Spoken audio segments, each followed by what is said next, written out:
ಪ್ರಣತೆಗಿದೆ ಭಕ್ತಿಯಿದೆ ಜ್ಯೋತಿ ಬೆಳಗುವುಡೆ ಪ್ರಣತೆಯಿದೆ ಭಕ್ತಿಯಿದೆ ಜ್ಯೋತಿ ಬೆಳಗುವುಡೆ ಪ್ರಣತೆಯಿದೆ ಭಕ್ತಿಯಿದೆ ಜ್ಯೋತಿ ಪ್ರಣತೆಯಿದೆ ಭಕ್ತಿಯಿದೆ ಜ್ಯೋತಿ ಬೆಳಗುವುಡೆ ಪ್ರಣತೆಯಿದೆ ಭಕ್ತಿಯಿದೆ ಜ್ಯೋತಿ ತೈಲವಿಲ್ಲದೆ ಪ್ರಭೆ ತಾನೆಲ್ಲಿಯದೋ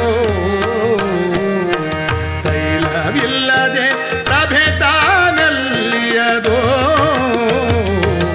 ಪ್ರಣತೆಯಿದೆ ಭಕ್ತಿಯಿದೆ ಜ್ಯೋತಿ ಬೆಳಗುವುಡೆ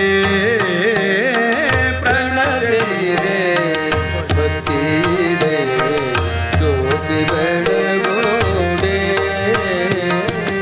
ಗುರುವಿದೆ ಲಿಂಗವಿದೆ ಗುರುವಿದೆ ಲಿಂಗವಿದೆ ಶಿಷ್ಯನ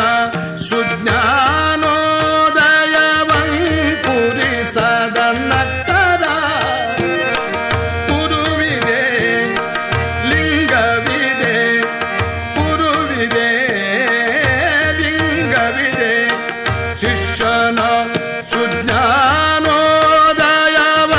ಸುಜ್ಞಾನೋದಯವಂಕುರಿಸದ ನಕ್ಕರ ಭಕ್ತಿಯಲ್ಲಿಯದೋ ಭಕ್ತಿಯಲ್ಲಿಯದೋ ಸೋಹಂ ಎಂಬುದ ಕೇಳಿ ದಾಸೋಹವ ಮಾಡದಿದ್ದೋಡೆ ಸೋಹಂ ಎಂಬುದ ಕೇಳಿ ದಾಸೋಹವ ಮಾಡದಿದ್ದೊಡೆ ಸೋಹಂ ಎಂಬುದ ಕೇಳಿ ದಾಸೋಹವ ಮಾಡದಿದ್ದೋಡೆ ಸೋಹಂ ಎಂಬುದ ಕೇಳಿ ದಾಸೋಹವ ಮಾಡದಿದ್ದೊಡೆ ಸೋಹಂ ಎಂಬುದ ಕೇಳಿ ದಾಸೋಹವ ಮಾಡದಿದ್ದೋಡೆ ಅತಿಗಳೆವ ಗುಹೇಶ್ವರ ಅತಿಗಳೆವ ಗುಹೇಶ್ವರ ಪ್ರಣತೆಯಿದೆ ಭಕ್ತಿಯಿದೆ ಜ್ಯೋತಿ ಬೆಳಗುವುಡೆ ತೈಲವಿಲ್ಲದೆ ಪ್ರಭೆ ತಾನೆಲ್ಲಿಯದೋ ತೈಲವಿಲ್ಲದೆ ಪ್ರಭೆ ತಾನೆಲ್ಲಿಯದೋ ಪ್ರಣತೆಯಿದೆ ಭಕ್ತಿಯಿದೆ ಜ್ಯೋತಿ ಬೆಳಗುವುಡೆ ಜ್ಯೋತಿ ಬೆಳಗುವುಡೆ ಜ್ಯೋತಿ ಬೆಳಗುವುಡೆ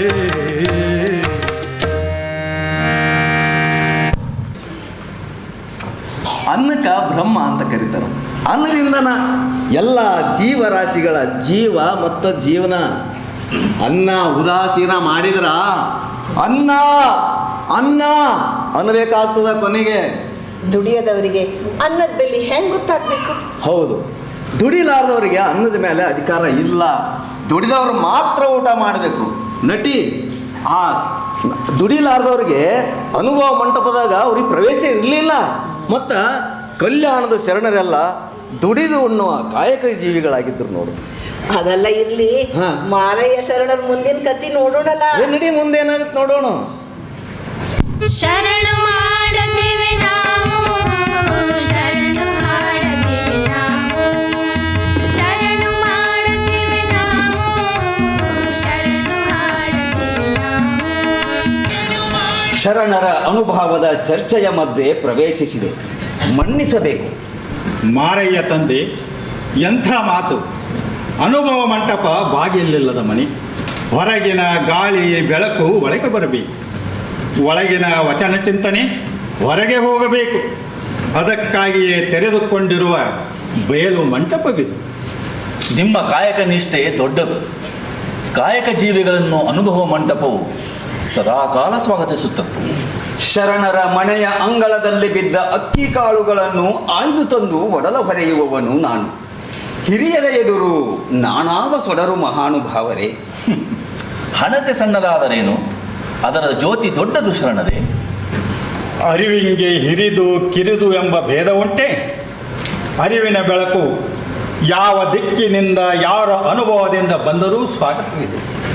ಹಕ್ಕಿಗಳ ಹಾಡು, ಗಿಡಮರಗಳ ಮಾತು ನಾವೆಲ್ಲ ಕಿವಿಗೊಟ್ಟು ಕೇಳುವುದಿಲ್ಲವೇ?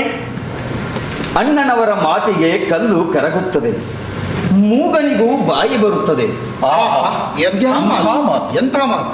ತಮ್ಮ ಕರುಣೆಯಂತಾಗಲಿ. ಎಲ್ಲರಿಗೂ ಶರಣು ಶರಣಾರ್ಥಿಗಳು. ಶರಣಾರ್ಥಿಗಳು. ಮರೆಯಬೇಕು, ಲಿಂಗ ಪೂಜೆಯಾದರೂ ಮರೆಯಬೇಕು. ಜಂಗಮ ಮುಂದಿದ್ದರೂ ಹಂಗು ಹರಿಯಬೇಕು. ಕಾರಣ ಕಾಯಕವೇ ಕೈಲಾಸ. ಆಹಾ ಆಹಾ, ಕಾಯಕವೇ ಕೈಲಾಸ, ಕಾಯಕವೇ ಕೈಲಾಸ. ಮುತ್ತಿನಂಥ ಮಾತು, ಮುತ್ತಿನಂಥ ಮಾತು. ಮುತ್ತಿನಂಥ ಮಾತು, ಮುತ್ತಿನಂಥ ಮಾತು. ಕಾಯಕವೇ ಕೈಲಾಸ. ಅಮರೇಶ್ವರ ಲಿಂಗವಾದರೂ ಕಾಯಕದ ಒಳಗು. ಮಾರಯ್ಯ ಶರಣರೇ, ಕಂಗಳ ಮುಂದಣ ನೋಟ ನಿಲ್ಲದೆ ದರುಶನದ ಗೊಂದಲ ನಿಲ್ಲದು. ಮನದ ಮುಂದಣ ಆಸೆ ಹರಿಯದೆ ಪೂಜೆಯ ಭ್ರಮೆ ನಿಲ್ಲದು. ಮಾಡಿದೆ ಮಾಡಿದೆ ಎಂದರೆ ನೀನು ಸ್ವಸ್ಥನಲ್ಲ, ನಿನಗೆ ಸ್ವಾಸ್ಥ್ಯವೂ ಇಲ್ಲ ಮಾರಯ್ಯ. ಪ್ರಭುಗಳಲ್ಲಿ ಭಿನ್ನ. ಮಾಡುವ ಕಾಯಕ ಬಿಟ್ಟು ಗುರು ಲಿಂಗ ಜಂಗಮ ಎಂದರೆ ನಿಷ್ಠೆ ನೆಲೆಯೂರುವುದು ಹೇಗೆ? ಕಾಯಕದ ಫಲ ಕೈಗೂಡುವುದು ಹೇಗೆ? ಒಂದರಲ್ಲಿ ಆದರೂ ನಿಷ್ಠೆ ನಿಲ್ಲಬೇಡವೇ? ಮಾಡುವೆ ಮಾಡುವೆ ಎಂದರೆ ಕಾಯಕದ ಫಲ ಸವಿಯುವುದು ಹೇಗೆ? ಗುಹೇಶ್ವರ ಲಿಂಗವನ್ನು ಅರಿಯುವುದಾದರೂ ಹೇಗೆ? ನೀರಲ್ಲೇ ನಿಂತು ನೀರೆಡಿಸಿದ ಅಗಸನಂತೆ ಆಗಬೇಡ ಮಾರಯ್ಯ. ಗುರು ಲಿಂಗ ಜಂಗಮ ಅವರಾರು ಕಾಯಕಕ್ಕೆ ಹೊರತಲ್ಲ. ಕ್ರಿಯಾದೀಕ್ಷೆ ಕೊಟ್ಟವನು ಗುರು, ಅವನು ಕ್ರಿಯಾಲಿಂಗವಾಗಿ ನಿನ್ನೊಳಗೆ ಇದ್ದಾನೆ. ಕಾಯಕವೇ ಲಿಂಗ ಪೂಜೆ ಆಗಿರುವಾಗ ಲಿಂಗ ಪೂಜೆಯನ್ನು ಮರೆಯಬೇಕು ಎಂದು ಹೇಳಬಹುದೇ? ಮರದ ಆಸರೆ ಕಾಯಿ ಹಣ್ಣಾಗುವವರೆಗೆ, ತೊಟ್ಟು ಕಳಚಿದ ಬಳಿಕ ಮರದ ಆಸರೆ ಬೇಕೆ? ಗುರುವಿನ ಆಸರೆ ಅರಿವು ಬೆಳಗುವವರೆಗೆ, ಕಾಯಕವೇ ಕೈಲಾಸವಾದ ಬಳಿಕ ಗುರು ಲಿಂಗ ಜಂಗಮರ ಆಸರೆ ಬೇಕೆ? ಕಾಯಕವೇ ಸರ್ವಸ್ವವಲ್ಲ. ನಾವು ಮಾಡುವ ಕಾಯಕದಿಂದ ಬೇರೊಂದನ್ನು ಅರಿಯಬೇಕು. ಅನುಭಾವಿಗಳು ಇದರ ಬೆಳಗನ್ನು ಬಿಡಿಸಬೇಕು. ಬಾಚರಸರೇ ಆಗಲಿ. ಅಗಸನೊಬ್ಬ ನೀರೆಡಿಸಿದ್ದಾನೆ, ನೀರೆಡಿಸಿಕೊಂಡು ಬಟ್ಟೆ ತೊಳೆಯುತ್ತಿದ್ದಾನೆ. ನೀರೆಡಿಸಿದೆ ಎಂದ ಮಾತ್ರಕ್ಕೆ ಕೆಳಗಡೆ ಹರಿಯುವ ನೀರನ್ನು ಎತ್ತಿಕೊಂಡು ಕುಡಿಯಲಾರ. ನೀರು ಕುಡಿಯದೆ ನೀರಡಿಕೆ ನಿವಾರಣೆಯಾಗಲು ಸಾಧ್ಯವೇ? ಇಲ್ಲ ಪ್ರಭುಗಳೇ. ಹಾಗಾಗಿದೆ ನಮ್ಮ ಮಾರಯ್ಯನ ಸ್ಥಿತಿ. ಕಾಯಕ ಮಾಡುತ್ತಾನೆ, ಪರತತ್ವದ ಹಸಿವು ಇದೆ, ಆದರೇನು ಕಾಯಕದ ಫಲ ಸವಿಯುತ್ತಿಲ್ಲ. ಮಾರಯ್ಯ ಕೇಳು, ನಾವು ಮಾಡುವ ಕಾಯಕದಿಂದ ಪರತತ್ವದ ಅನುಭೂತಿಯಾಗಬೇಕು. ಅಂದಾಗ ಮಾತ್ರ ಆ ಕೈಲಾಸದ ಸುಖ, ಗುಹೇಶ್ವರ ಲಿಂಗದ ನಿಜ ಪದವಿ ದೊರೆಯುತ್ತದೆ. ಮಾಡುವ ಕಾಯಕ ಶಿವಯೋಗವಾಗಬೇಕು. ಆಹಾ, ಅದ್ಭುತ ಮಾತು. ಇದು ಅನುಭವದ ಬೆಳಕು. ಘನಮಹಿಮ ಶರಣರ ಸಂಘದಿಂದ ಘನಕ್ಕೆ ಘನವು ವೇದ್ಯವಾಯಿತು, ಅರಿವು ಅರಳಿತು, ಮರವು ನಷ್ಟವಾಯಿತು. ಪ್ರಭುದೇವರ ಪಾದಕ್ಕೆ ನಮೋ ನಮೋ. ಶರಣು ಮಾಡುತ್ತೇವೆ ನಾವು, ಶರಣು ಮಾಡುತ್ತೇವೆ ನಾವು, ಶರಣು ಮಾಡುತ್ತೇವೆ ನಾವು.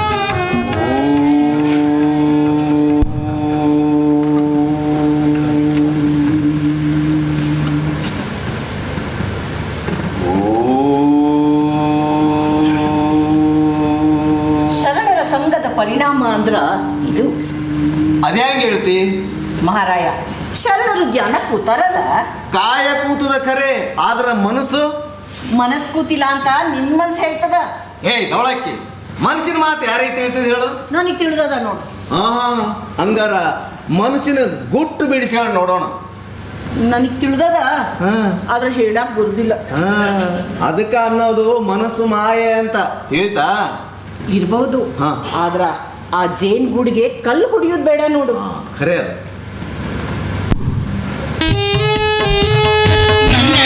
ಬಂದಳು ಕಾಯಕದ ಲಕುಮಿ ಬಂದಳು ಕಾಯಕದ ಲಕುಮಿ ಬಂದಳು ಕಾಯಕದ ಶಕ್ತಿ ಬಂದಳು ದಸರದ ನೀತಿ ಬಂದಳು ಮಾರಯ್ಯನ ಸ್ಫೂರ್ತಿ ಬಂದಳು ಕಾಯಕದ ಲಕುಮಿ ಬಂದಳು ಕಾಯಕದ ಲಕುಮಿ ಬಂದಳು ಹಿಡಿಯಕ್ಕಿಯಲಿ ಸಂಸಾರ ಮಾಡುವಳು ದಾಸೋಹದ ದೀಪ ಬೆಳಗುವಳು ಸಿರಿವಂತ ಶರಣೆ ಇವಳು ಮಾರಯ್ಯನ ಸಂಗಾತಿ ಬಂದಳು ಕಾಯಕದ ಲಕುಮಿ ಬಂದಳು ಕಾಯಕದ ಲಕುಮಿ ಬಂದಳು. ಗುರು ಹಿರಿಯರಿಗೆ ಶರಣಾರ್ಥಿಗಳು. ಆರ್ಥಿಗಳು. ಬಾ ತಾಯಿ, ಸರಿಯಾದ ಹೊತ್ತಿಗೆ ಬಂದೆ. ಮಾರಯ್ಯ ಶರಣರು ಯೋಗದಲ್ಲಿ ಮನಮಗ್ನರಾಗಿದ್ದಾರೆ. ಅಯ್ಯ ಏಳು, ಎಚ್ಚರಾಗು. ಕಾಯಕದಿಂದಲೇ ಬದುಕು, ಕಾಯಕದಿಂದಲೇ ಪ್ರಸಾದ. ಏಳು, ಎಚ್ಚರಾಗು. ಕಾಯಕನಿಂದಿತ್ತು ಹೋಗಯ್ಯ ಎನ್ನಾಳ್ದನೆ. ಭಾವಶುದ್ಧವಾಗಿ ಶರಣರ ಅಂಗಳಕ್ಕೆ ಹೋಗಿ ಅಕ್ಕಿ ಆಯ್ದು ತರಬೇಕು. ಬೇಗ ಹೋಗಿ ಬಾ ಮಾರಯ್ಯ. ಜ್ಞಾನವೇ ಕಾಯವಾಗಿ, ಭಕ್ತಿಯೇ ಭಾವವಾಗಿ, ವಿರಕ್ತಿಯೇ ಕೈಯಾಗಿ ಅಕ್ಕಿಯನ್ನು ಆಯ್ದು ತರಬೇಕು. ಬೇಗ ಹೋಗು ಮಾರಯ್ಯ. ಅಮರೇಶ್ವರ, ಇದೆಂತಹ ಇಕ್ಕಟ್ಟು! ಏನು ಮಾಡಲಿ, ಯಾರ ಮಾತು ಕೇಳಲಿ? ನನ್ನ ಅರಿವಿನ ಬೆಳಕು ಗಾಳಿಗೆ ಸಿಕ್ಕ ಸೊಡರಿನಂತಾಗಿದೆ. ಒಂದು ಕಡೆ ಯೋಗ ಸುಖ, ಇನ್ನೊಂದು ಕಡೆ ಕಾಯಕದ ಕರೆ. ಕಾಯ ಕುಳಿತರೆ ಕಾಯಕ ನಿಲ್ಲುವುದು, ಕಾಯಕ ನಿಂತರೆ ದಾಸೋಹ ನಿಲ್ಲುವುದು, ದಾಸೋಹ ನಿಂತರೆ ಲಕುಮಿಯ ಮನ ನೋಯುವುದು. ಇಲ್ಲ, ಲಕುಮಿಯ ಮನ ನೋಯಿಸಲಾಗದು. ಹೋಗಿ ಬರುವೆ. ಎಲ್ಲರಿಗೂ ಶರಣಾರ್ಥಿಗಳು. ಶರಣಾರ್ಥಿಗಳು.